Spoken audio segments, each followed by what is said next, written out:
I was folding my old college t-shirt into the worn suitcase when Dad's voice exploded from downstairs like thunder on a clear day. Useless failure, waste of space. The words hit the walls of my childhood bedroom, but for the first time in 32 years, they bounced right off me.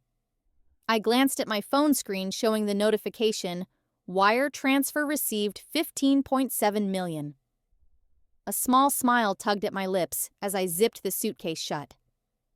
3 decades of disappointment were about to end, but not the way they expected. Before we dive into this story, tell me where you are watching from in the comments below. Hit that like button if you have ever felt misunderstood by your family, and do not forget to subscribe for more incredible stories like this one. Trust me, you will want to see how this family reunion turns out. Now let me take you back to where it all started. Growing up in small-town Ohio, my parents, Frank and Margaret, had their entire worldview mapped out in neat little boxes. Dad spent 40 years under car hoods as a mechanic, coming home every night with grease under his fingernails and pride in his honest work. Mom counted other people's money as a bank teller, keeping perfect records and believing in the safety of traditional jobs. To them, success meant one thing: a steady paycheck from a respectable employer. They raised me and my younger brother Aaron with clear expectations. Doctor, lawyer, engineer, teacher. Those were real careers. Anything involving computers or the internet was just playing games, wasting time chasing fantasies. When I started college as a marketing major, they were cautiously optimistic. At least it sounded like business. But during my junior year, everything changed. I discovered the world of digital entrepreneurship, affiliate marketing, dropshipping. While my classmates were memorizing textbook theories, I was building my first online store in my dorm room. The possibilities felt endless electric. I could reach customers across the globe from my laptop. I could create something from nothing. That is when I made the decision that split our family in two.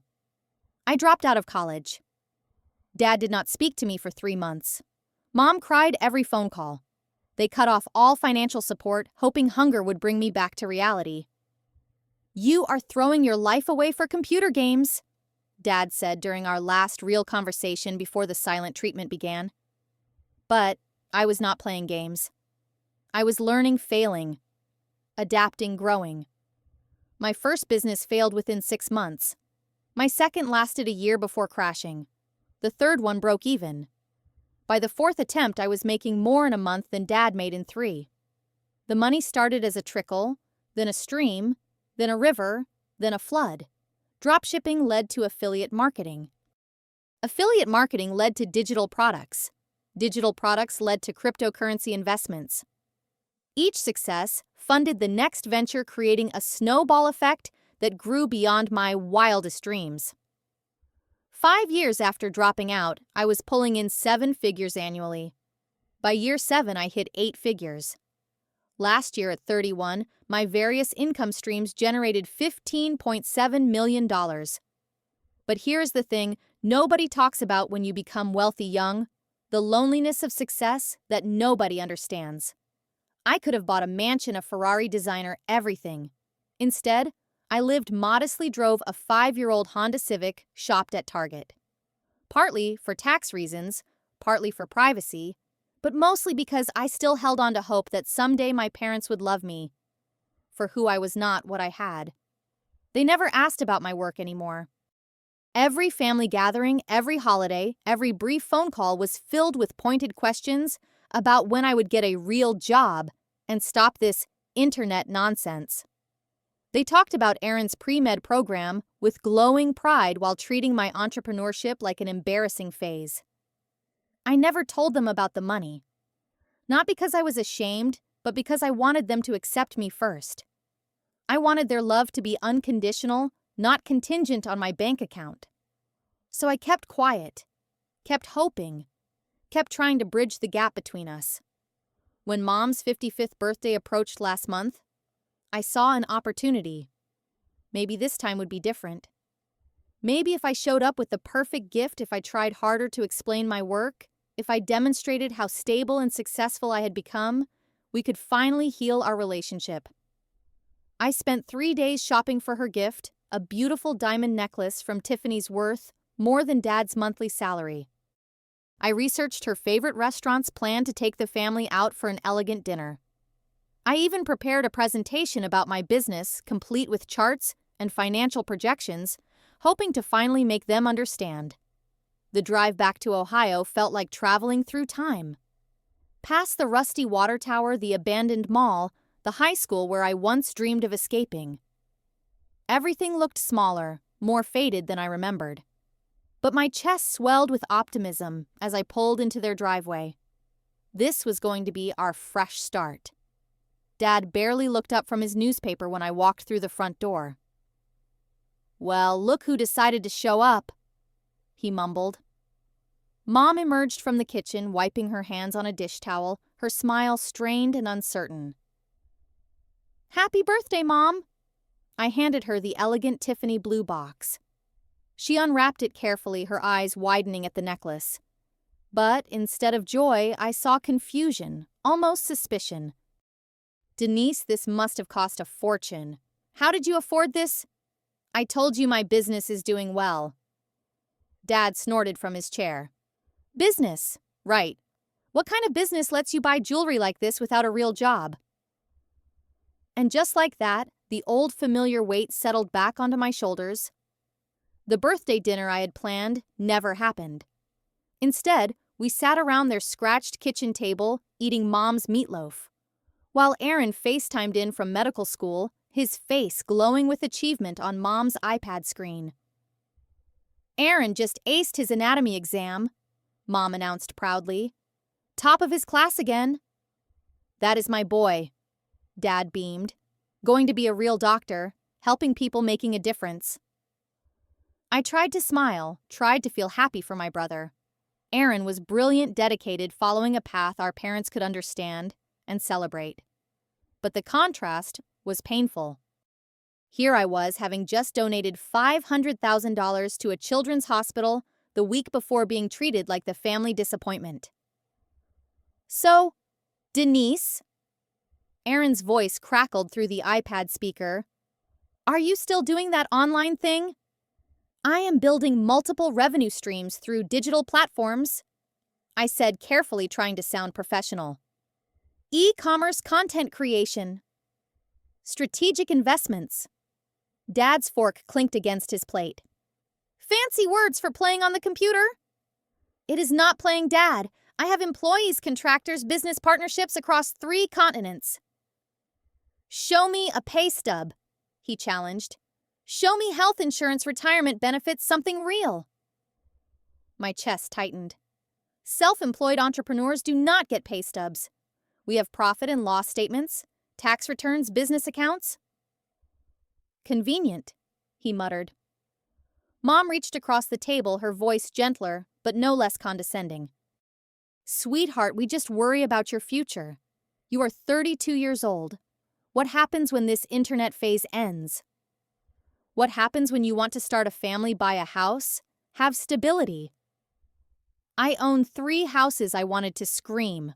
"I have more in my checking account right now than you will see in your entire lifetime." Instead, I said, "I appreciate your concern, but I am doing fine." "Fine," Dad's voice rose. "Living paycheck to paycheck from some website scheme is fine." "It is not a scheme." "Then explain it to me. In simple terms. How exactly do you make money sitting at a computer all day?" I took a deep breath and launched into my explanation. I talked about market research, product sourcing, customer acquisition, conversion optimization. I explained affiliate marketing, how I earned commissions by connecting customers with products they needed. I described my content creation business, how brands paid me to reach my audience. I outlined my investment portfolio, the cryptocurrency gains, the real estate holdings. Their eyes glazed over within the first minute. By the time I finished, Dad was shaking his head like I had just confessed to joining a cult. "Pyramid scheme," he said flatly. "It is not a pyramid scheme." "Sounds like a pyramid scheme to me. You recruit people, They recruit people, eventually it falls apart, and everyone loses their money except the people at the top. That is not how any of my businesses work. Then where's the product? What are you actually selling? Digital products? Physical products? Services, information, access to markets. So, nothing real. The conversation spiraled from there. Every explanation I offered was met with skepticism. Every success metric was dismissed as fantasy. When I mentioned my cryptocurrency investments, Dad actually laughed out loud. "Fake money," he said. "Monopoly money. You are gambling with play coins and calling it business." Mom tried to be more diplomatic, but her concerns were just as cutting. "Honey, we love you, but this all sounds very risky, very unstable. What about health insurance? What about a retirement plan? What happens if your computer breaks? I have backup systems, diversified income streams, comprehensive insurance coverage." "Through what employer?" "I am my own employer." "That is not real insurance," Dad interrupted. "Real insurance comes from a real job with a real company that has been around for more than 5 minutes. Aaron's voice cut through from the iPad. "Maybe Denise could look into some entry-level marketing positions. With her college background, she might be able to get something at an agency." "Excellent idea," Mom said, latching onto the suggestion. "A stepping stone back to a normal career path." "I do not want a normal career path. I want the career I have built." "What career?" Dad's voice was getting louder now. "Playing pretend entrepreneur. Living in a fantasy world where clicking buttons makes you rich? It is not pretend. It is not fantasy." "Then prove it." The challenge hung in the air like smoke. I could feel the conversation reaching a tipping point, but I did not know how to pull it back from the edge. How do you prove something to people who have already decided not to believe you? I pulled out my laptop, thinking maybe I could show them my business dashboard, my analytics, something concrete. But as soon as the screen lit up, Dad's face darkened. "Here we go again with the computer games." "These are not games. These are business applications." "It is all games to you, is not it? Life is just one big video game where you can pretend to be successful without doing any real work. I work 12-hour days. Sitting at a computer is not work. It is work. Real work means getting your hands dirty, dealing with real people, solving real problems. I solve problems for millions of people. Name one." I opened my mouth, then closed it. How do you explain customer acquisition and market efficiency to someone who thinks the internet is just entertainment? Mom sensed the tension escalating and tried to change the subject, but it was too late. Dad was on a roll now, years of frustration pouring out. 32 years old and still playing make-believe, still living in your head instead of the real world. Do you know how embarrassing it is when people ask me what my daughter does for a living? What am I supposed to say? She plays on her computer and hopes money will magically appear. Money does not magically appear. I earn it. How by clicking mouse buttons? By understanding markets, building relationships, creating value-solving problems, taking calculated risks. Risks? Dad stood up from the table, his chair scraping against the floor. "You want to talk about risks? I will tell you about risks. Throwing away a college education is a risk. Refusing to get a real job is a risk. Gambling your future on internet fantasies is a risk. My future is secure. Your future is a house of cards built on nothing." I felt something crack inside my chest. This was not going the way I had planned. This was not the birthday celebration I had envisioned. This was not the family reunion I had hoped for. But the worst part was not their disbelief in my success. The worst part was their obvious disappointment in who I had become. In their eyes, I was not an entrepreneur, or an innovator, or a job creator. I was just their adult daughter who had failed to launch, clinging to childish dreams instead of accepting reality. Dad walked to the kitchen counter where my laptop sat open, my business dashboard visible on the screen. I saw him looking at the numbers, the graphs, the data streams that represented my empire. But I knew he was not seeing what I saw. He was just seeing more evidence of my delusions. Then before I could stop him, he slammed the laptop shut. The sound echoed through the kitchen like a gunshot. Mom gasped. Aaron's voice from the iPad went silent. Enough. Dad said, his voice cold and final. Enough with these childish dreams. Enough with these fairy tales. Enough with this computer nonsense. He picked up my laptop and in one swift motion threw it onto the tile floor. The screen cracked with a spiderweb of black lines. The corner of the case split open. 5 years of work, thousands of hours of data, countless business documents, all potentially destroyed in a moment of rage. I stared at the broken machine, my heart pounding so hard I could hear it in my ears. But strangely, I felt calm. Eerily calm. Feel better now? I asked quietly. I will feel better when you wake up and join the real world. I knelt down and gathered the pieces of my laptop. My hands steady despite the adrenaline coursing through my veins.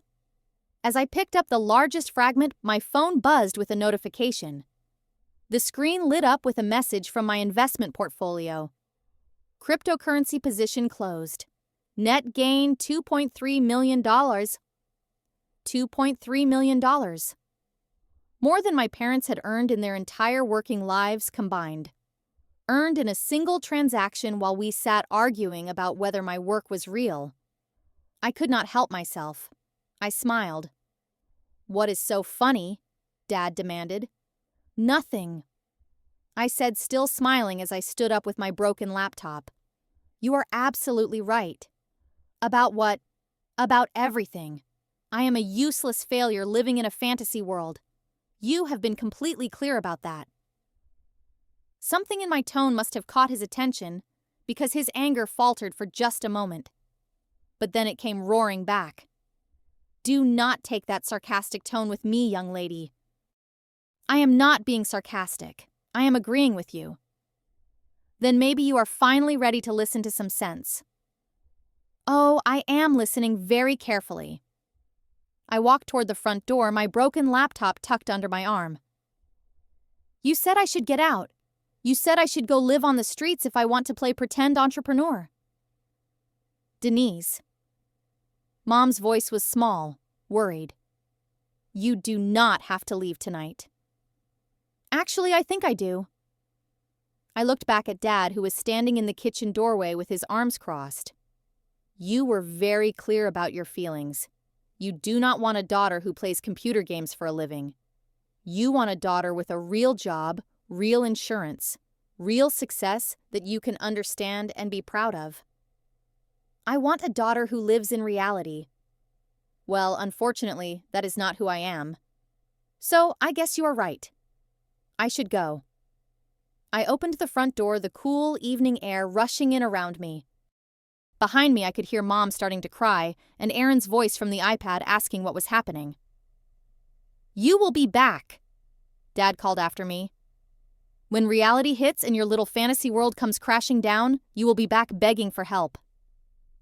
I paused in the doorway, my hand on the handle, and turned to look at him one last time. You know what, Dad? You are probably right about that too. Then I stepped outside, closed the door behind me, and walked toward my modest Honda Civic, with a smile still playing at the corners of my mouth. Because sometimes the truth is funnier than any joke. And the truth was, I was about to show them exactly what reality looked like. The penthouse apartment I rented 3 days later had floor-to-ceiling windows overlooking downtown Columbus, a view that stretched for miles in every direction. It cost more per month than my parents' mortgage payment, but after 32 years of trying to fit myself into their small idea of success, I decided it was time to stretch. I did not call them. I did not text. I did not send flowers for Mom's actual birthday or check in to see if they were worried. For the first time in my adult life, I gave them exactly what they had asked for: complete freedom from their disappointing daughter. Instead, I threw myself into work with a focus I had never experienced before. Without the constant emotional weight of trying to prove myself to people who refused to believe my mind felt clearer, sharper, more creative than ever. I launched 2 new product lines. I restructured my investment portfolio. I acquired a struggling e-commerce company and turned it profitable within 10 days. I signed partnerships with 3 major brands and negotiated licensing deals that would generate passive income for years. Every morning I woke up to notifications showing money flowing into my accounts like a digital river. Every evening I fell asleep knowing I had built something that would outlast me. For the first time in years, I felt genuinely proud of who I was becoming. But on day 18 of our silence, something unexpected happened. I was in a video conference with my team in Singapore when my assistant knocked on my home office door. "There are some people here to see you," she said quietly. "They say they are family." Through my security camera, I could see Aaron standing in the lobby of my building, looking uncomfortable in his medical school sweatshirt. He was alone, his shoulders hunched like he was carrying a weight too heavy for him. I finished my meeting and went downstairs to find him pacing near the elevators, his hands shoved deep in his pockets. "Hey," he said. When he saw me, his voice uncertain. "Hey yourself. What brings you to Columbus?" "I needed to talk to you. About the other night. About everything." I gestured toward the seating area near the lobby's massive windows. "Want to sit?"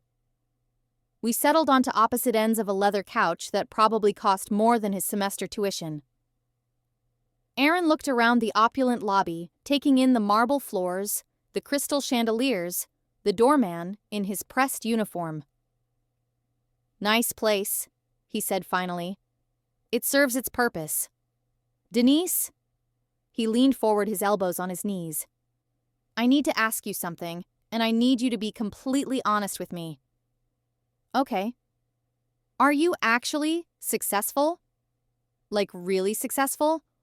Or have you been faking it this whole time?" The question hung between us like a bridge neither of us was sure we should cross. I studied my brother's face, seeing genuine concern mixed with curiosity.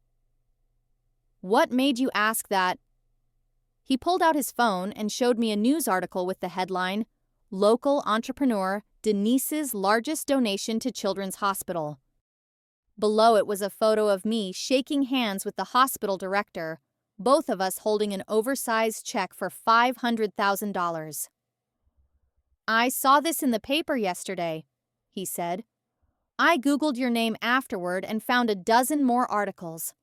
Forbes mentioned you in their 30 under 30 list last year. There are business journals that have profiled your companies, industry publications that quote you as an expert." I took his phone and scrolled through the search results. It was strange seeing my professional life laid out like evidence in a court case. "You donated $500,000 to a hospital, Denise. That is not fake money. That is not computer game money. That is real money that helps real people." "Yes," I said simply. "It is. How much do you actually make?" I handed his phone back to him. "Last year, $15.7 million. Aaron went very still. The number seemed to echo in the space between us. Million. Dollars. Dollars. He stared at me for a long moment, then started laughing. Not happy laughter, but the kind of laughter that comes when your brain cannot process what it is hearing. $15 million, he repeated. "Our parents called you a failure for making $15 million. They called me a failure for not having a traditional job. The money was irrelevant because they did not believe it existed. But it does exist. It does exist.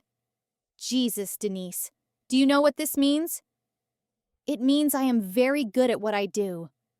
It means Mom and Dad are idiots." I winced. They are not idiots. They are just scared of things they do not understand. Aaron shook his head, running his hands through his hair. "They have been calling you every day since you left. Mom has been crying. Dad has been pacing around the house like a caged animal. They keep saying they should have listened to you. Should have tried to understand. And what do you think? I think I am sitting in a lobby that costs more per month than most people make in a year, talking to my sister who makes more money than some small countries, and our parents think she is a failure who needs to get a real job. We sat in silence for a while, watching well-dressed people come and go through the lobby. Finally, Aaron spoke again. Why did not you ever tell us about the money, I mean? Why did you let them think you were struggling? It was a fair question, one I had been asking myself for 3 weeks. Because I wanted them to love me for who I was, not what I had.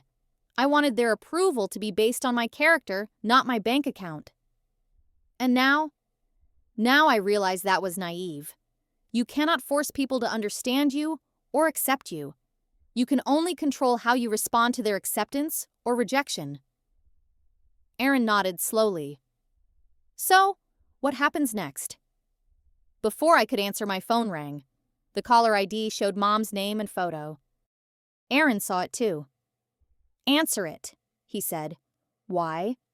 Because they are your parents. Because they are scared they have lost you forever. Because $15 million, or not, you are still their daughter. I looked at the phone, then at my brother's earnest face. What if nothing changes? What if they still do not understand? Then at least you will know you tried. I answered the call.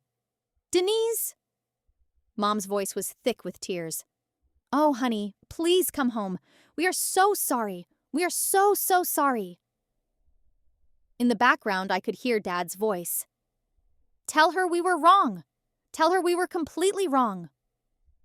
I know about the hospital donation. Mom continued. I know about the Forbes article. I know about your businesses. Aaron showed us everything. We had no idea. We had no idea how successful you had become. Mom, I said gently, the success was not the point. I know that now. The point was that we should have believed in you. We should have supported you. We should have been proud of you no matter what you chose to do. We love you, Dad's voice called from somewhere near the phone. We love you, and we are proud of you, and we want you to come home. I looked at Aaron, who was smiling for the first time since he had arrived. I will come home, I said. But things are going to be different. Different how? Different in that you are going to have to accept that my life does not look like yours. Different in that you are going to have to trust that I know what I am doing, even when you do not understand it. Different in that you are going to have to love me as I am not as you wish I was. We can do that, Mom said quickly. We want to do that. And Dad? There was rustling as the phone changed hands. Denise, it is Dad. Hi, Dad. I owe you an apology. A big one. I was wrong about everything. Your work, your success, your choices. I was wrong to judge you. I was wrong to try to force you into a box that did not fit. I was wrong to break your computer, and I was wrong to tell you to leave. His voice cracked on the last words. I am proud of you, he continued. I am proud of what you have accomplished. I am proud of how hard you have worked. I am proud that you followed your dreams even when we did not support you. And I am sorry it took seeing a number in a newspaper to make me realize what an amazing daughter I have. Dad. Yeah. I forgive you. You do. I do. But I have one condition. Anything. You have to let me teach you about cryptocurrency. For the first time in 3 weeks, I heard my father laugh. Deal, he said. But you are going to have to start with the basics. I still do not know what a Bitcoin is. 6 months later, Dad and I were sitting on the back porch of my childhood home, both of us staring at our phones like teenagers. He was checking his retirement account where I had helped him invest a small portion of his savings in a diversified portfolio of stable digital assets. His gains over the past half year had exceeded his previous 10 years of traditional investments. Up another 2% today?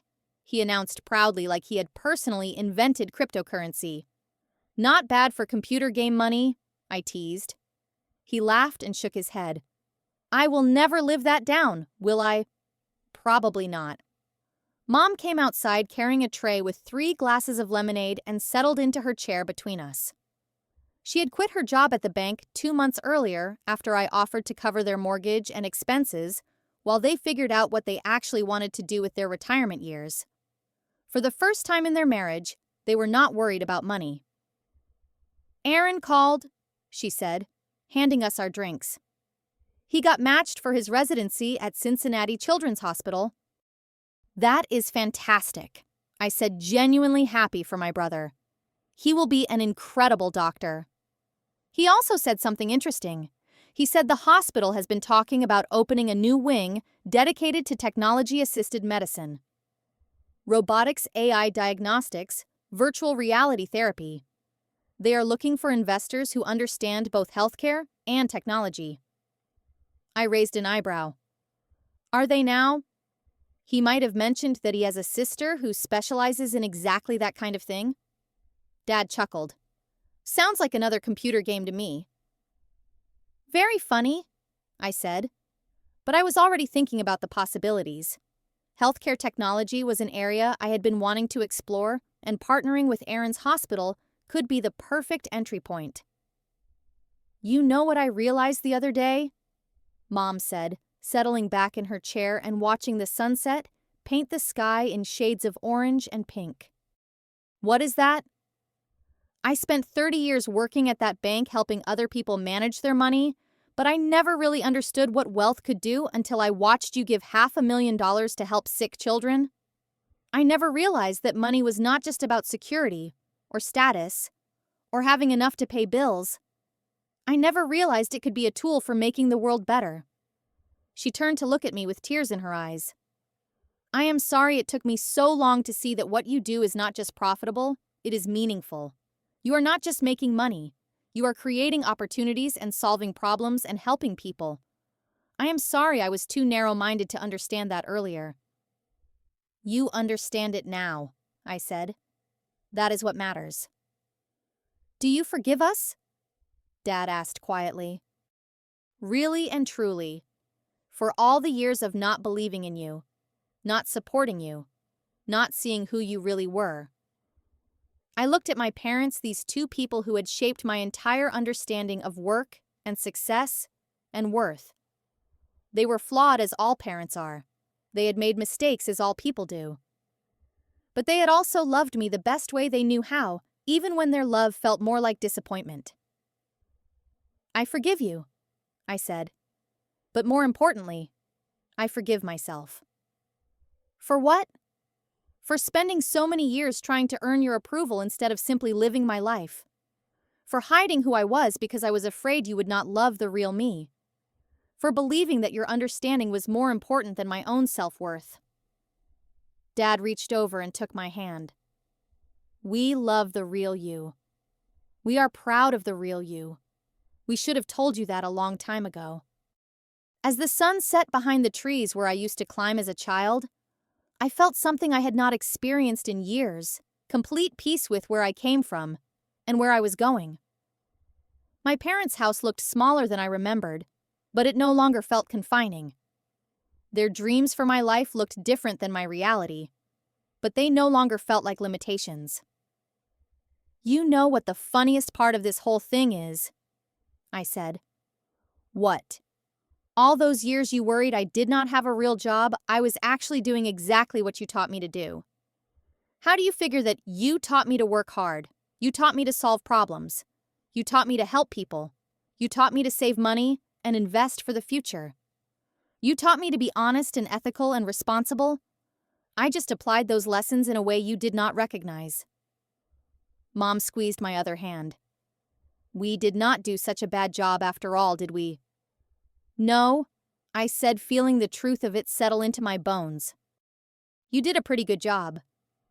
As we sat there watching the stars appear one by one in the darkening sky, I thought about the journey that had brought us to this moment. The years of misunderstanding, the night of angry words, and broken laptops. The weeks of silence and hurt feelings. The gradual rebuilding of trust and respect. Success, I had learned, was not just about the money in your bank account, or the recognition in your industry, or the respect of your peers. Success was about becoming the person you were meant to be, even when the people you loved most could not see that person clearly. Success was about forgiveness, both giving it and receiving it. Success was about family dinners, where everyone belonged exactly as they were. Sometimes the people who believe in us least are the ones who need to see our strength the most, not because they want to tear us down, but because they are afraid of a world they cannot understand. And sometimes showing them that strength means walking away long enough for them to realize what they have lost. But the real victory is not in proving them wrong. The real victory is in coming home to love that asks for nothing but your authentic self. 3 weeks after my parents threw me out for being a useless failure, I moved back into their hearts as their successful, accomplished, beloved daughter. But the truth is, I had been that person all along. They just needed time to see it, and I needed time to believe it. That night, as I drove back to my penthouse apartment in the city, my phone lit up with notifications from my businesses around the world. Money flowing in, deals closing, opportunities emerging. But for the first time in years, those numbers felt less important than the memory of my father's laugh and my mother's tears, and the quiet satisfaction of knowing that some bridges once burned can be rebuilt stronger than before. If you have ever felt misunderstood by the people you love most, let me know in the comments below. Have you experienced success that others could not recognize? Have you had to choose between being yourself and being accepted? Share your story with our community, because healing happens when we realize we are not alone in our struggles. Hit that like button if this story resonated with you, and please subscribe for more incredible stories about overcoming family challenges and finding success on your own terms. Share this video with someone who needs to hear that their dreams are valid even when others cannot see them yet. Thank you for joining me on this journey of forgiveness, understanding, and the complex love that binds families together even through the hardest times. Remember, your worth is not determined by other people's ability to understand your path. Sometimes the greatest gift you can give the people you love is the courage to be exactly who you are. Until next time, keep believing in yourself even when it feels like no one else does.